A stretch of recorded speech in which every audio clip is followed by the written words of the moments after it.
xibaar yu wér te wóor ca tàng ba abonnez-vous pour ngeen di mën di jot suñuy vidéo. dal leen ak jàmm seen chaîne bi di Buzz 221 HD.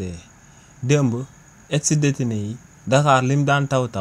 li ni mel teewloon ñu génnoon daal di amal seen manifestation di daan sàkku ci yoonu réewu Sénégal ngir mu daal di amal justice jëmale ko ci ñi nga xam ne dañoo génnoon di doon manifester ci régime président Macky Sall te ñu boomoon leen. ci manifestation boobee nga xam ne ex-détenu yi moom lañ daan amal démb kii di Guy Marius Sagna ginnaaw ba mu ko teewee yëkkati woon na foofee kàddu kii di Guy Marius Sagna ne lu leer ba am moom mooy que ne ginnaaw bu fi président Macky Sall bëggoon a samp akub dictature ne dafa bokkoon ci ñi nga xam ne dañ doon oo askanu réewu Sénégal ngir ñooñee daal di génn wàcc ci télé bi daal di jàmmaarloog moom. waaye tamit ne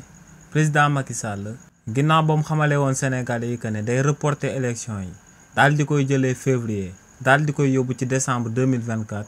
ne dafa bokkoon tamit ci ñi nga xam ne ñoom ñoo doon oo askanu réewu Sénégal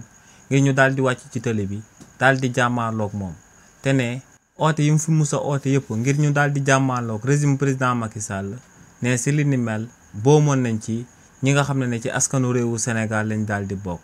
donc ne bu collectif des victimes taxawaatee temm di réclamer justice ci réewu Sénégal ne moom en tant que parlementaire luy yoon moom mooy mu wàcc daal di ànd ak ñooñee ngir daal di sàkku ci ministre de la justice ngir daal di sàkku ci ñu daal di nekk ci exécutif bi ngir ñooñee daal di amal yoon ndax ne bu yoon amul lu leer ba am moom mooy que ne jàmm du mën a daal di am. donc ne moom en tant que parlementaire